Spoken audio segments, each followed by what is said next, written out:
우리 앞뒤 옆 사람 사랑합니다. 그 옆 사람에게 은혜 받읍시다.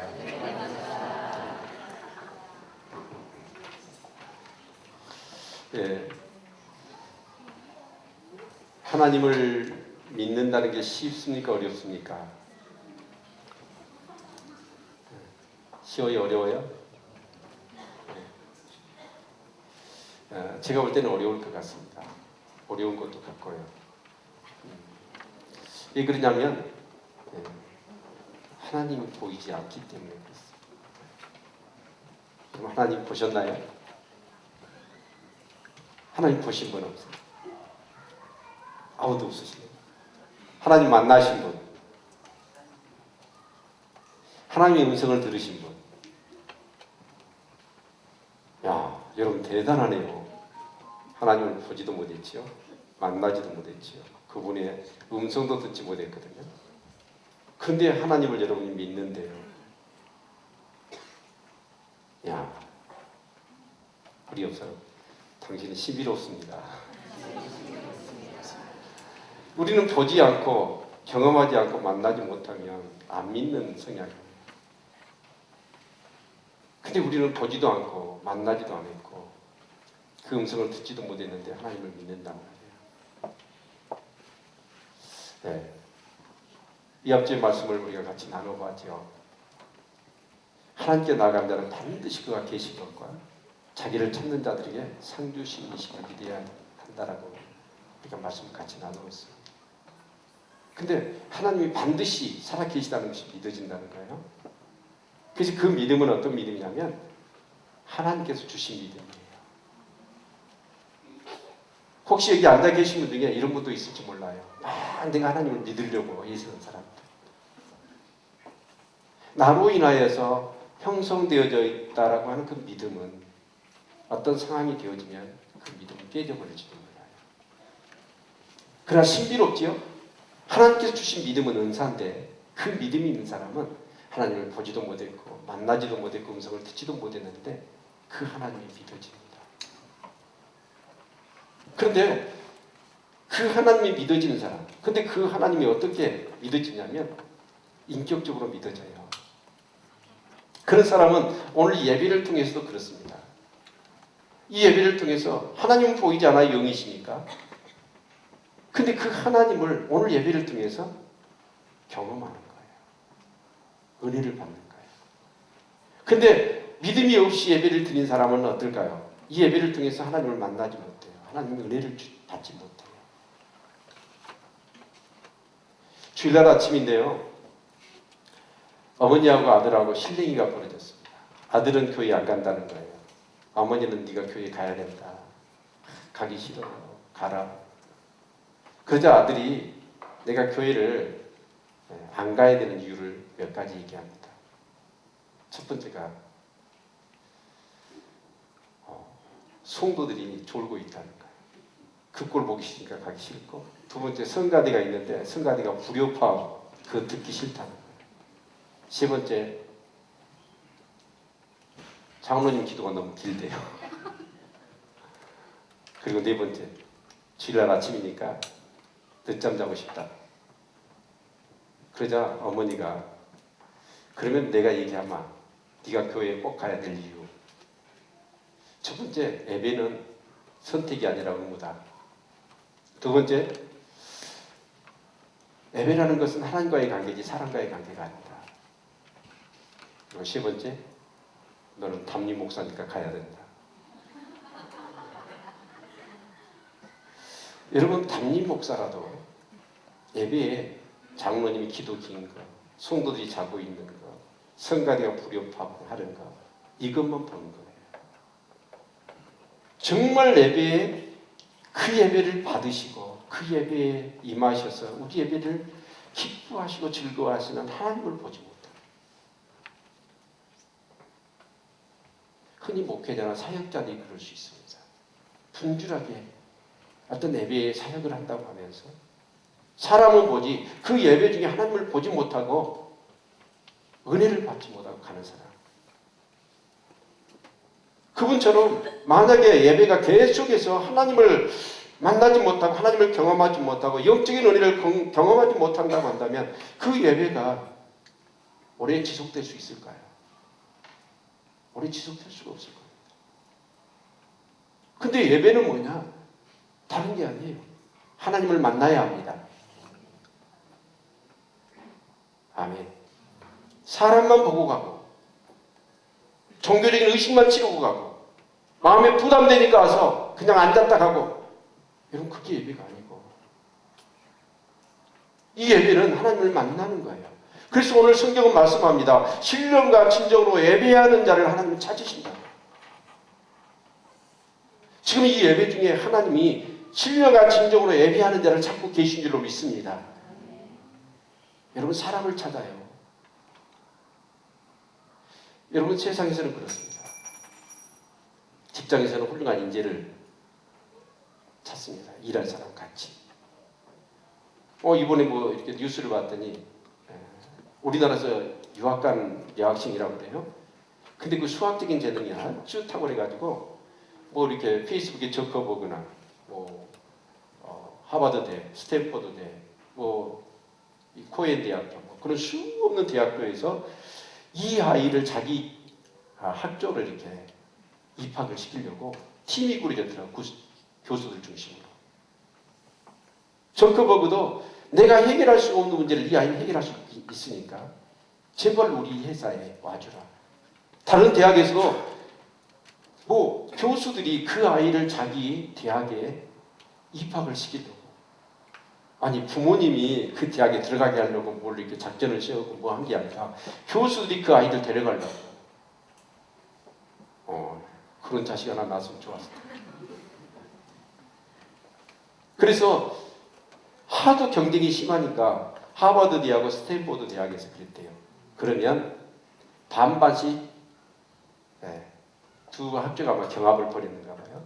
그래서 반반씩 우리 학교를 다녀주라. 그래서 그 애는 하버드 대학하고 스탠포드 대학 두 개를 그냥 졸업을 하게 생겼어요. 사람을 찾아요. 뭔가 세상 사람들은 사람을 찾습니다. 뭔가 멋진 일을 해보고 싶어서. 근데 하나님도 사람을 찾는데. 근데 어떤 사람이에요? 신령과 진정으로 예배하는 자를 찾으십니다. 아멘. 우리 신앙생활에서 가장 중요한 것이 뭘까요? 기도일까요? 봉사일까요? 헌금일까요? 아니에요.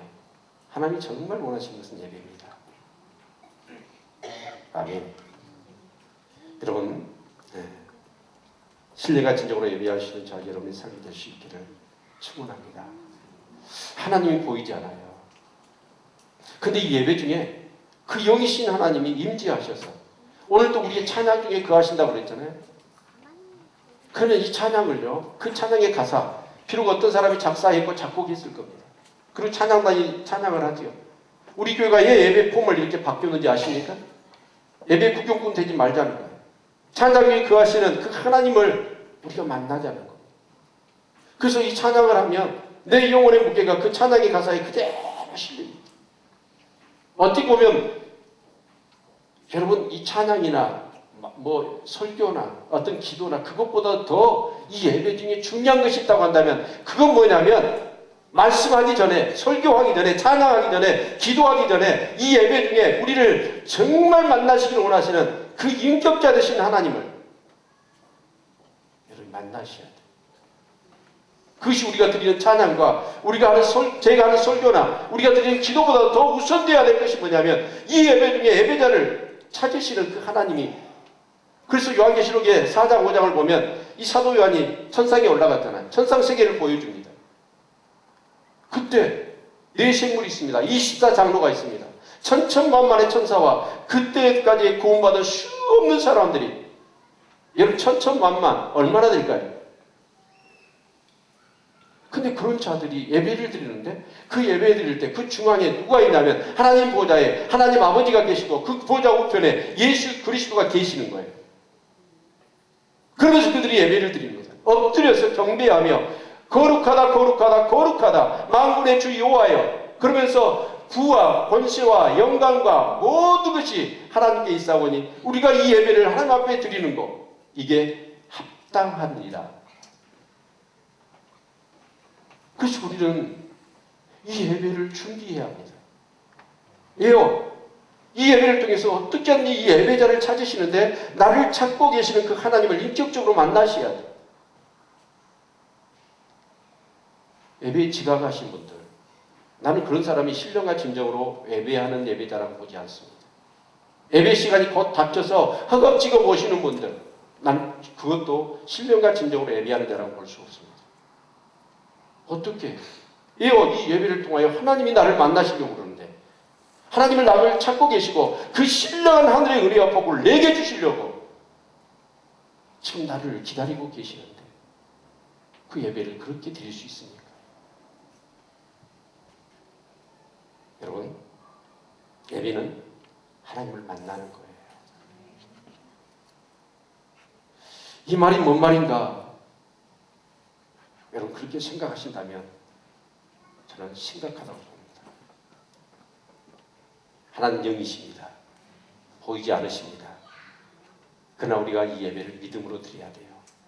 하나님이 예배를 받으시기를 기뻐하시고 이 예배 가운데 임재하고 계신 것을 여러분 믿으시길 바랍니다. 그래서 이 믿음이라는 게 신비로운 거예요. 보이지 않고 만나지 않고 그 음성을 듣지 않았음에도 불구하고 그 하나님이 믿어지는 거예요. 그래서 어떤 사람은 이 예배에 참석해서 자기 삶 가운데 심각한 문제가 있고 상처가 있고 아픔이 있고 고통이 있고 어려움이 있는데도 불구하고 그 예배를 딱 드리고 나면 모든 문제가 해결되어져 버려요. 야곱 보십시오. 야복강에 그렇게 삼촌하고의 그런 실내기를 벌이다가 부자가 돼가지고 집에 오는데 형 예서가 400인의 군대를 거느리고 오지 않습니까? 덜컥 겁이 난 거죠. 한때 두때 셋대로 나누고 자기는 마지막에 야복강에 남아서 처절한 기도를 하지 않습니다. 근데 그 야복강에서 하나님 나를 축복하지 않으면 내가 놓지 않겠습니다. 한도뼈를 쳐서 한도뼈가 부러졌는데도 불구하고 하나님을 놓지 않아요.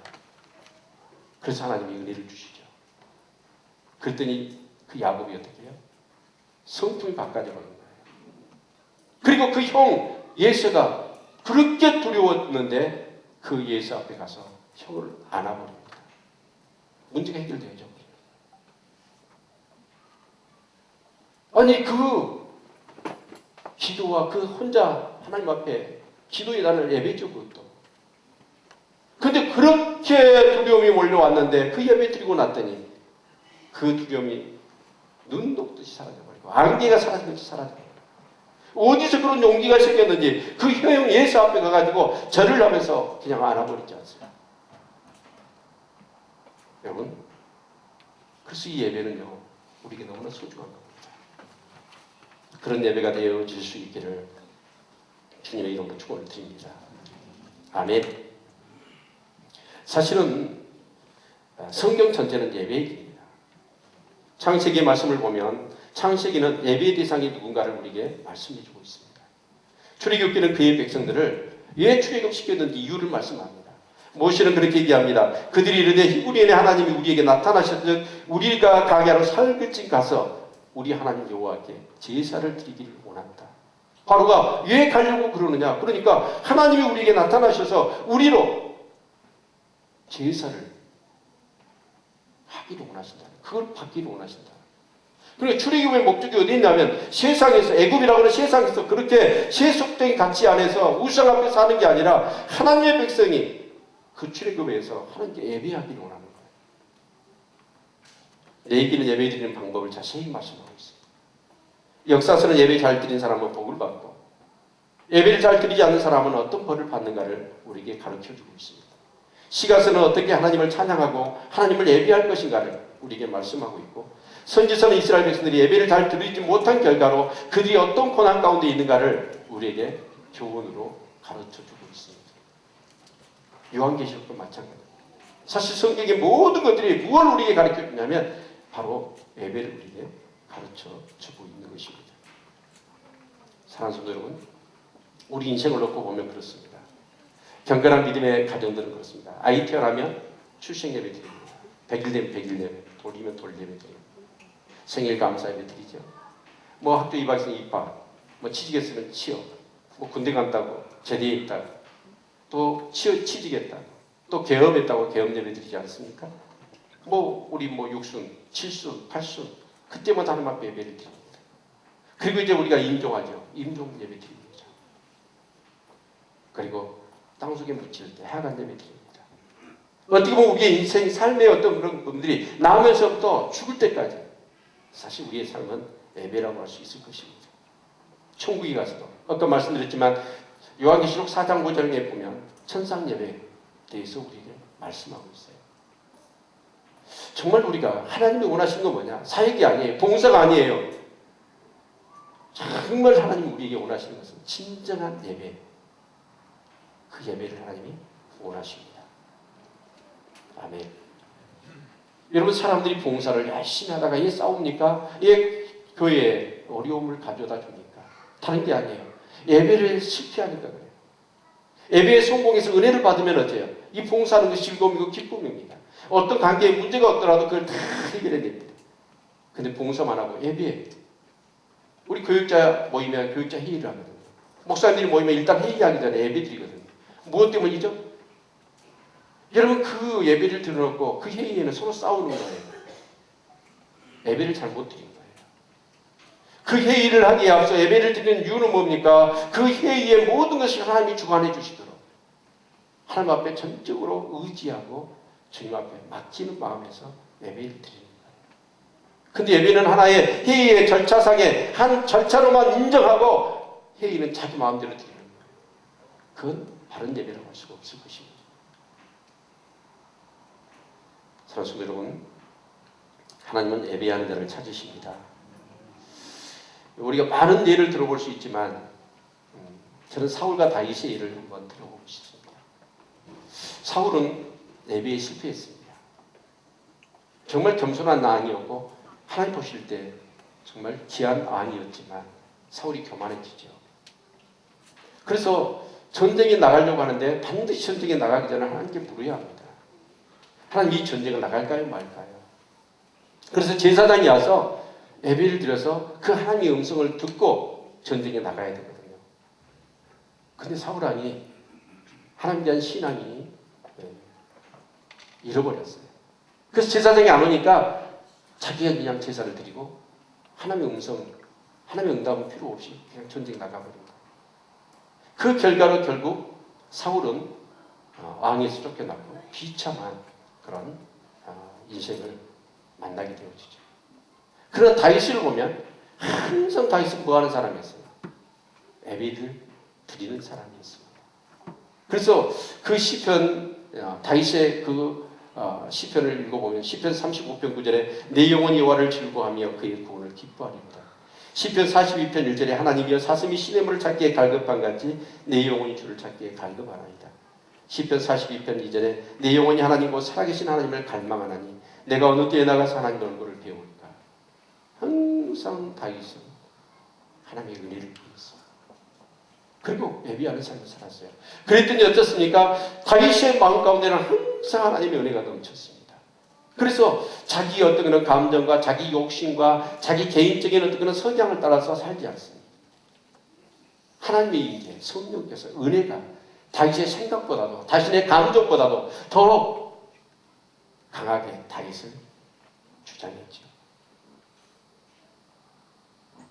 특별히 하일라트 아닙니까? 다윗의 삶 속에서 하나님 보실 때 16년 동안을 사울이 오직 다윗을 잡아 죽이려고 혈안이 되어서 온 이스라엘 군대를 다 풀었지 않습니까?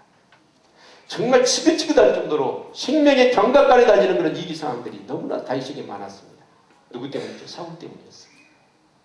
근데 두 번인가가 그 광야에서 다윗을 쫓다가 사울이 날이 저무니까 굴 속에 자기가 들어가 잠을 자고 밖에 보초를 세워놨어요. 다윗이 그 굴 속에 숨어 있는지도 모르고. 그래서 다윗은 어쩌습니까? 그 사울을 죽일 수 있는 초로의 찬스입니다. 주위의 신하들이 부추기는 거예요. 하나님께서 당신에게 축복하시려고 이 당신의 적인 이 사울을 당신에게 맡기셨어요. 명령만 내리십시오. 당신이 죽일 필요도 없습니다. 명령만 내리면 내가 칼로 그 사울의 목을 베겠습니다. 인간적인 생각이야.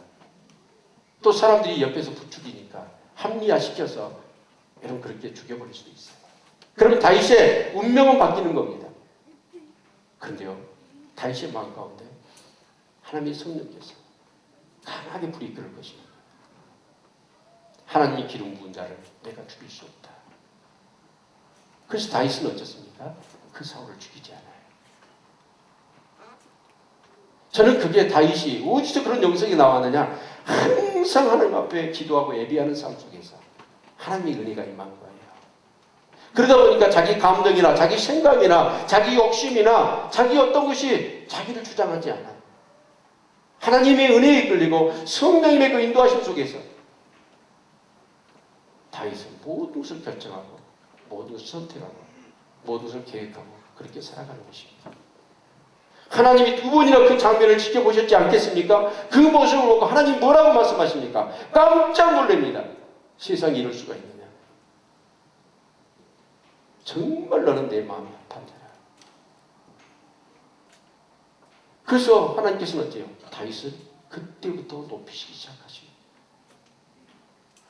우리는 얼마나 내 본의대로 내 감정대로 내 생각대로 살아버립니다. 근데 하나님께 예배를 드리면 하나님의 은혜가 정말 우리 가운데 임해야 합니다. 아멘.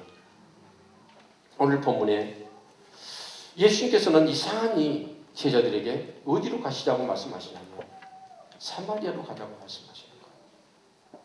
유대인들 그리고 예전에 예수님은 한 번도 사마리아를 가지 않습니다. 왜요? 이스라엘 사람들과 사마리아는 등이 져 있어요. 이스라엘 사람들은 사마리아 사람을 개 취급했어요. 그래서 상종하기를 싫어합니다. 그런데 이상한 예수님께서 사마리아로 가자는 거예요. 어느 한 수가성의 우물가에 도착하시죠. 그러자 먹을 것이 없으니까 제자들은 마을로 몰고 가버렸어요.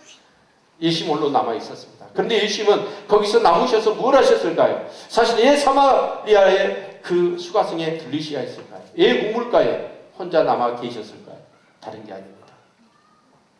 정말 하나님을 예배하고자 하는 그 갈망 있는 한 여인을 주님은 찾아가신 거예요.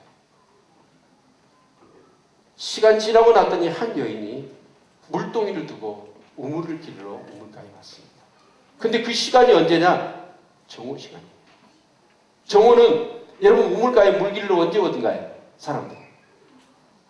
요즘 수도꼭지 다 있어가 집에서 틀잖아요. 근데 옛날에 동네 우물가는 아침 저녁에 옵니다.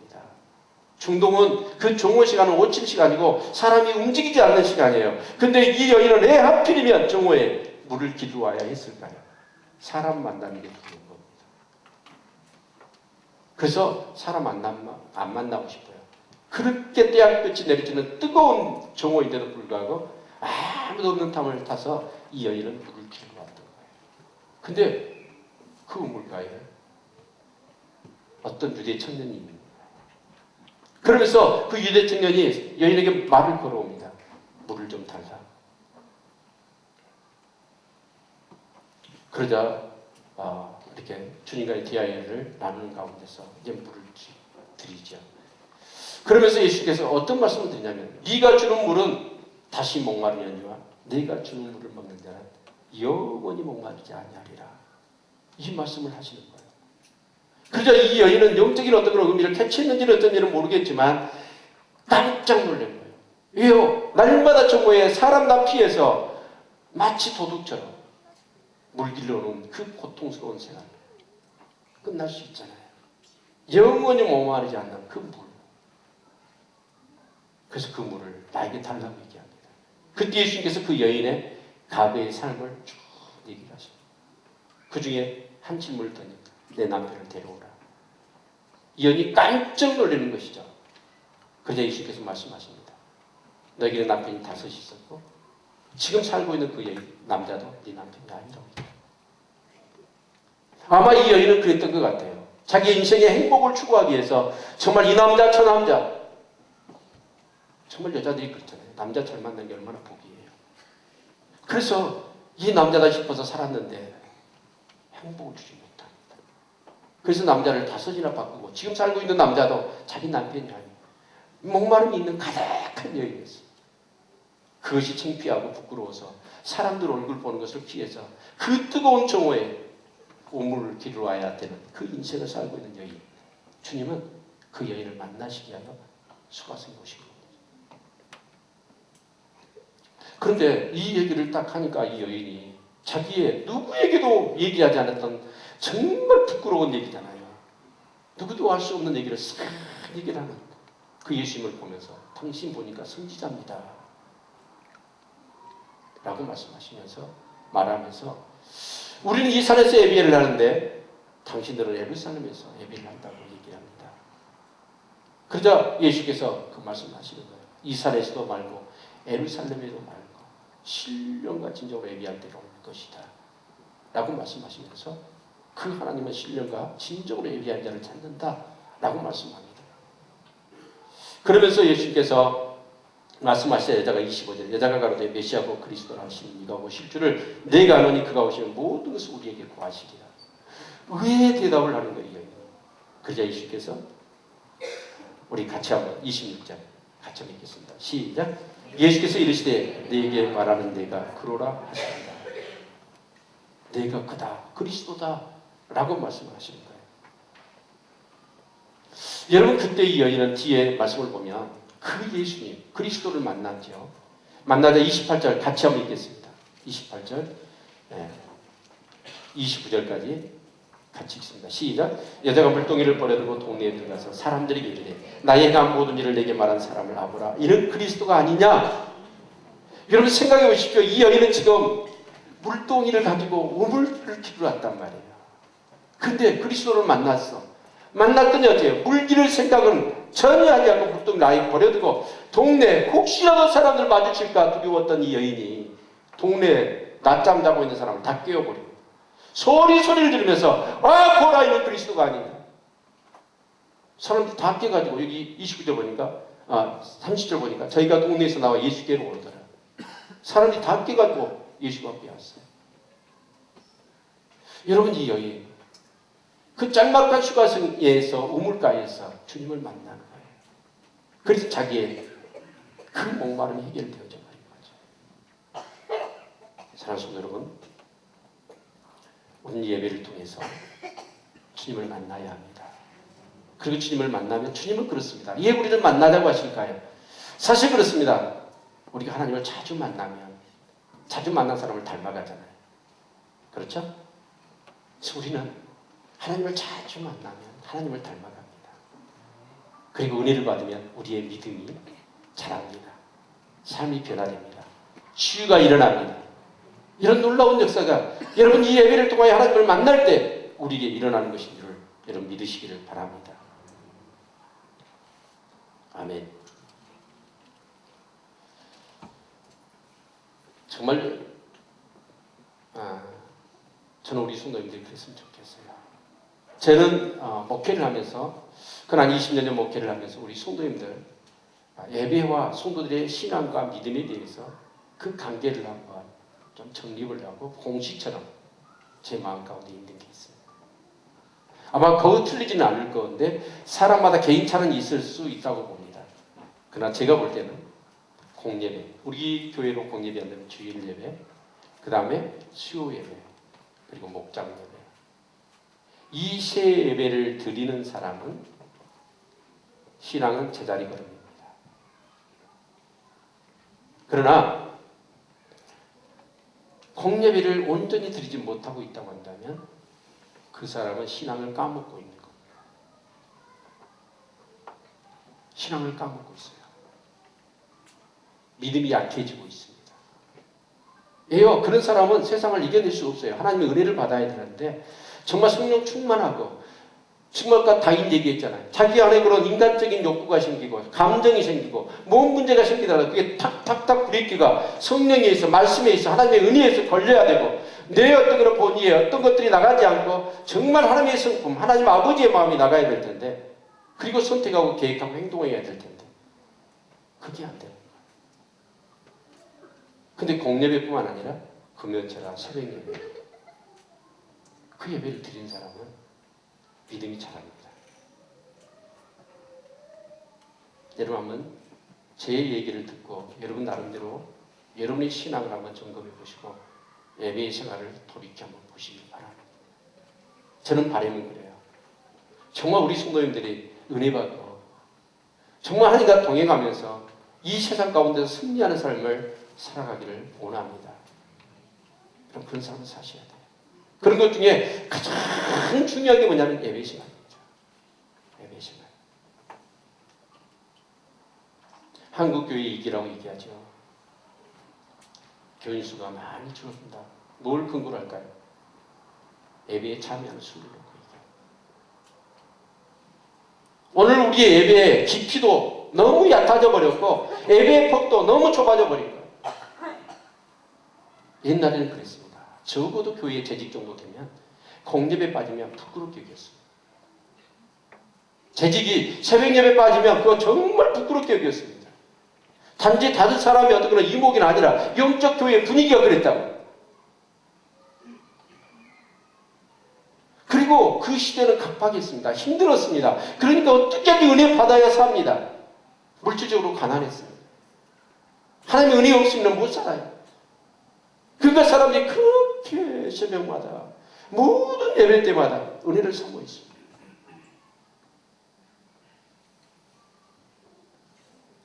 우리 교회 한번 생각해 보십시오. 여러분 중직자가 공예배 생활을, 새벽 기도 생활을 안 해요? 어떻게 교회가 부흥하겠다고요? 어떻게 교회가 하나님 축복을 받겠습니까? 목자들이 사랑하는 영혼들을 위하여 기도하지 않고 어떻게 그 목장이 하나님 은혜 속에서 부흥하겠냐고. 교회 재직들이 여러분 예배에 참석을 안 해요. 그래서 어떻게 교회가 하나님의 인도함을 받을 수 있겠습니까?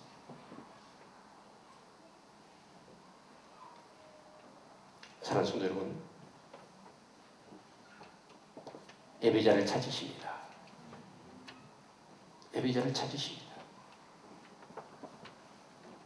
여러분, 예배 중심적으로 살아갈 수 있기를 주님 이름으로 축원을 드립니다. 저는 참 감사한 게 있어요. 어느 정도 저는 모르겠어요. 여러분이 거만하고 교만하다고 여러분이 평가를 내려서 어쩔 수 없습니다. 그러나 이것은 솔직한 제 마음이에요. 물론 제가 완벽하지는 못합니다. 그런데요, 제 안에 막 인간적인 생각, 감정들 막 그런 게 내 안에서 막 솟구치거든요. 들들 끓일 때가 있습니다. 근데 이상하죠? 그게 브레이크가 걸린다는 거예요. 하나님이 브레이크를 걸어주셔요. 그래서 내 어떤 그런 감정이나 내 성격이나 너 성향대로 살지 않고 딱 브레이크 걸어요. 하나님이 그렇습니다. 지금도 어떤 문제에 대해서 내가 얘기하고 싶어요. 그것을 표현하고 싶어요. 근데 하나님이요, 브레이크를 걸어놔요. 안 돼. 그건 아니야. 그건 내 뜻이 아니야. 내가 안 좋아해. 하나님께서 그런 마음을 주셔요. 그래서 기도합니다. 근데 기도하면 하나님께서 계속해서 내 마음을 이렇게 간섭하시고 컨트롤 하시더라. 그리고 진짜 하나님이 나도 좋고 그 사람도 좋고 교회도 좋고 하나님도 좋으십니다. 그런 생각을 저희가 주시더라고요. 아멘. 진짜 하나님께 예배하는 자는 그렇습니다. 은혜 받고 은혜 위에서 여러분 내가 생각하고 말하고 행동하는 거예요. 그러니까 실수가 없고 실패가 없는 거죠. 사랑하는 성도 여러분, 우리가 대부분 그렇습니다. 하나님의 은혜, 하나님의 음성, 사울처럼 하나님의 음성을 듣고 전쟁에 나가야 될 텐데 그렇지 않고 내가 하고 싶다고 해버린단 말이에요. 대부분 우리 안에 실패와 실수는 무엇 때문에 오느냐? 하나님의 음성을 듣지 않고 내 본의대로 해서 그런 거예요. 저는 목회를 하면서 그런 뼈아픈 실수, 실패 얼마나 하나님 앞에 죄송하고 부끄러운지 몰라요. 그래서 하나님께서는 제 마음 가운데 그런 마음을 주시더라고요. 사랑하는 성도 여러분, 은혜 받아야 합니다. 어떻게든 예배에 참석해서 은혜 받아야 합니다. 저는 주일학교 그 선생님의 말이 아직도 잊혀지지 않습니다. 너희들 주일날 예배에 오면 어떤 일이 있는지 알아? 하나님이 너희들한테 선물 상자를 주신 거야. 정말 저는 어렸을 때 선생님 말을 다 믿었거든요. 그래서 그 다음 주일날 진짜 교회를 가서 하나님이 선물 상자를 주실 줄 알고 딱 찾아갔어요. 세면바닥밖에 없더라고요. 그때는 의자도 없었어요. 교회가 세면바닥이었어요. 근데 나중에 철들고 보니까 그 스님의 말씀이 이해가 되더라고요. 이 예배 중에 하나님은 하늘나라에서 택배를 다 보내주셨어요. 제 이름으로. 예배 중에 그걸 끌어서 그것을 여러분 받을 수 있기를 바랍니다. 그게 뭐냐면 은혜의 보따리예요. 축복의 보따리예요. 따뜻한 여러분, 그래서 이 예배 중에 예배 전에 우리는 그래야 돼요. 정말 10분 전에 오셔서 아니면 20분 전에 오셔서 여러분 기도하셔야 돼요. 그 예배를 위해서. 이요 오늘 이 예배 여러분 가인과 아벨을 보십시오. 아벨은 여러분 예배에 승리했습니다. 가인은 예배에 실패했습니다. 결국 어째요? 그 마음속에 사단이 역사해서 결국 동생 아벨을 돌로 쳐 죽이는 큰 잘못을 범하고 말았습니다. 사랑하는 성도 여러분, 예배의 승리자가 되시길 바랍니다. 저는 여러분에게 도전을 던지고 싶어요. 여러분 예배의 깊이를 더하십시오. 그리고 예배의 폭을 넓히시기를 축원합니다. 여러분 교회가 그렇습니다. 예배하는 분위기, 기도하는 분위기. 그러면서 그 예배 때마다 하나님의 임재와 하나님의 은혜를 경험하는 여러분 그런 교회가 되어졌을 때 이 교회는 하나님께서 크게 역사해 주실 줄로 믿습니다. 만약에 혹이라도 여러분 마음 가운데 예배가 부담스럽고 예배가 지루하다면 여러분 기도하시길 바랍니다. 어떤 예배는 즐거워야 되고 기뻐야 합니다. 그래서 정말 이 주일날 또 모든 예배 때마다 예배하러 나올 때 어떤 분이 이런 얘기를 책을 썼더니 그 책이 그렇게 잘 팔리더랍니다. A 학점 받을 수 있는 비결 그라고 써놨더니 서점에서 그렇게 사람들이 책을 사더래요. 근데 A 학점 받을 수 있는 비결이 대단한 건 줄 알았어요. 그 요점을 봤더니 다른 게 아니더라. 수업 시간에는 반드시 앞좌석에 앉아라. 그리고 선생님하고 교감을 해라. 선생님이 바른 말 정말 그런 것 귀한 가르침을 가지면 이렇게 표현을 하라는 거예요. 예, 하라는 거예요. 그러면 선생님이 가르칠 때 막 힘이 난다는 거예요. 그러면서 더 막 귀한 것을 가르쳐 준다는 거예요. 노력해가지고. 그러면서 사실은 우리 교회도 마찬가지입니다. 여러분 예배를 드릴 때 경청하셔야 합니다. 아멘. 어떻게든 앞좌석 앉아야 됩니다. 지각한 애들이 학교에서 여러분 A 학점 받을 수 있나요? 받을 수 없습니다. 어떠한지 예배 시간 전에 오셔서 여러분 이 예배 하나님의 나를 찾으신 하나님 나에게 복 주시고 은혜 주시려고 하시는 인격자 되신 그 하나님을 만나기에 정말 장애물이 되는 내 죄들 나의 교만한 것들 나의 어떤 그런 부담스러운 것들 예배에 대한 잘못된 부정적인 생각들을 다 이런 내려놓고 목마른 사슴이 신의 물을 찾기에 갈급한 심령이 되어서 여러분 예배에 참여한다면 아마 찬양 첫 찬양 곡부터 강력한 하나님의 은혜가 임할 줄로 믿습니다. 눈물 없이는 드릴 수 없는 예배 그 예배가 되어질 겁니다. 저는 그렇습니다. 어떤 분들 새벽에 오셔서 어깨가 들썩거리면서 때로는 흐느껴 울며 기도하더라고요. 근데 그분들이 갈 때 보면 계단 내려가면서 크게 막 찬양하고 기뻐하면서 가는 모습을 봅니다. 어떤 분은 그렇습니다. 예배에 참석하는데 제가 여기 서서 보면 알아요. 어떤 분은 진짜 이 말씀을 막 빨아들이는 것처럼 말씀을 경청합니다. 근데 어떤 사람은 어때요? 말씀이 안 들어가요. 다 바위처럼 세면바닥처럼 튀겨져 나가는 걸 보고 딴 생각하고 있는 거 크게 느껴져요. 여러분 수업 시간에 이야기 받는 게 선생님이 말하면 거기에 따라서 얼굴 반응을 하라는 거예요. 예배 시간에 얼굴 무표정 강시처럼 여러분 그러면 안 되고 인격자 되신 하나님을 여러분 경험하시고 거기에 따라서 여러분 아멘도 하시고 기뻐도 하시고 즐거워도 하시고 때로는 정말 감격해서 눈물도 흘리시고 그런 예배가 될 수 있기를 바랍니다. 여러분 예배 드리면서 눈물을 흘려본 적이 언제일까요? 어떤 목사님이 교회를 성도들하고 기도하고 해가지고 어마어마하게 크고 웅장하게 잘 지었답니다. 그래서 너무 감사하고 있는데 어느 날 전화가 왔어요. 여보세요? 그랬더니 아 여기 청와대입니다. 저 대통령 비서실장인데요. 대통령님께서 목사님이 너무 교회를 웅장하고 아름답게 지어서 상을 드린답니다. 그 순간 이 목사님이 아니 어떻게 대통령이 내가 교회를 이렇게 힘들게 또 멋지게 지은지를 알고 상을 주신다고 그럴까 생각하니까요 눈에서 눈물이 주르륵 흘러내리더라고요.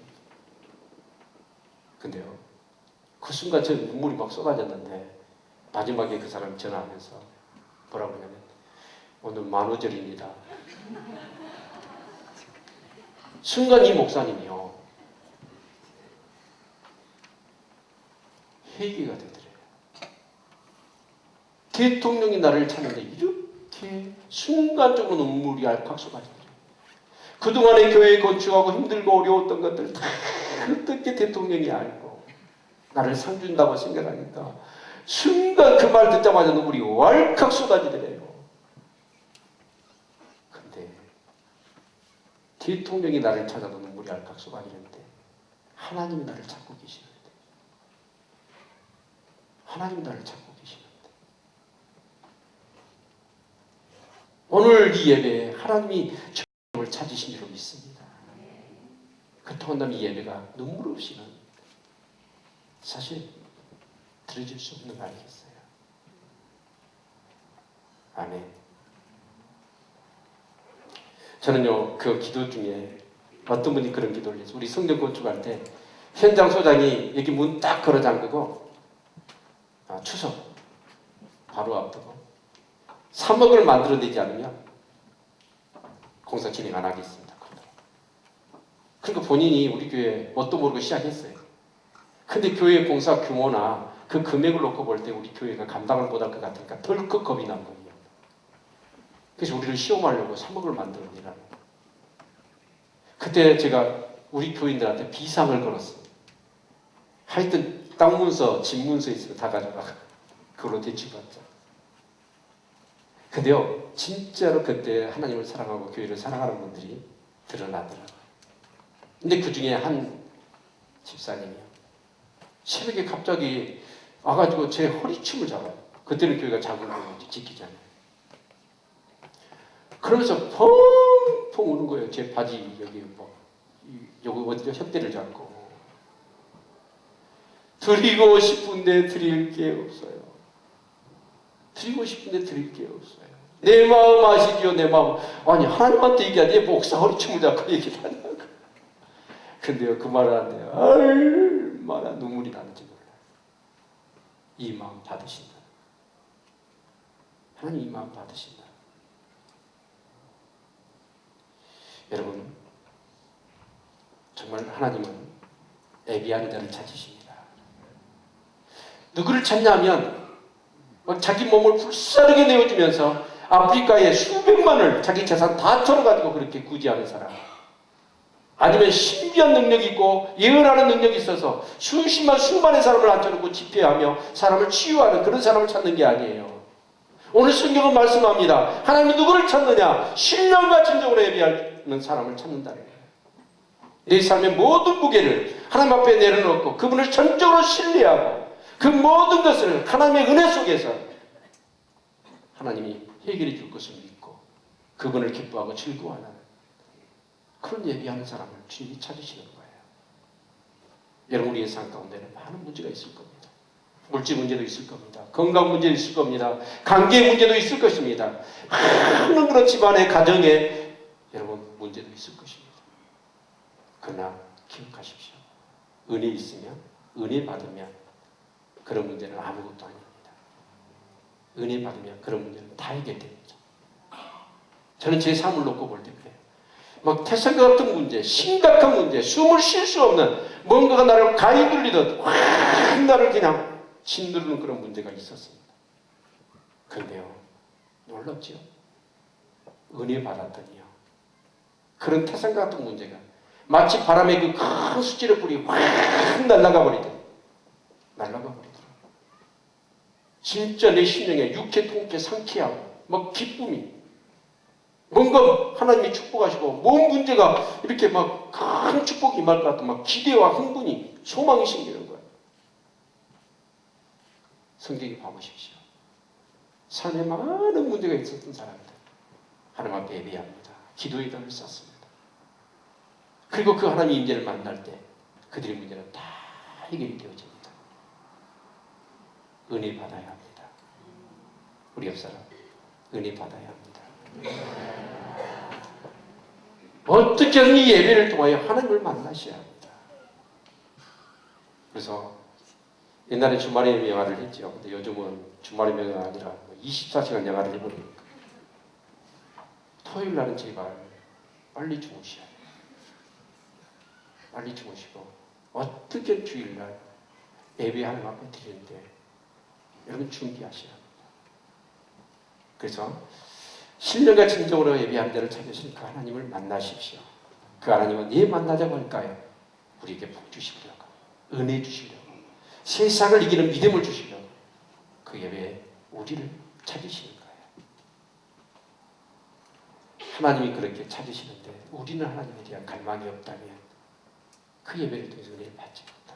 은혜 받지 못하면 세상을 이겨낼 수 없고 심지어는 내 안에 있는 일어나는 조그마한 욕심 하나도 감정 하나도 이겨내지 못합니다. 그러나 은혜 받으면 다 이겨낼 수 있습니다. 기도하겠습니다.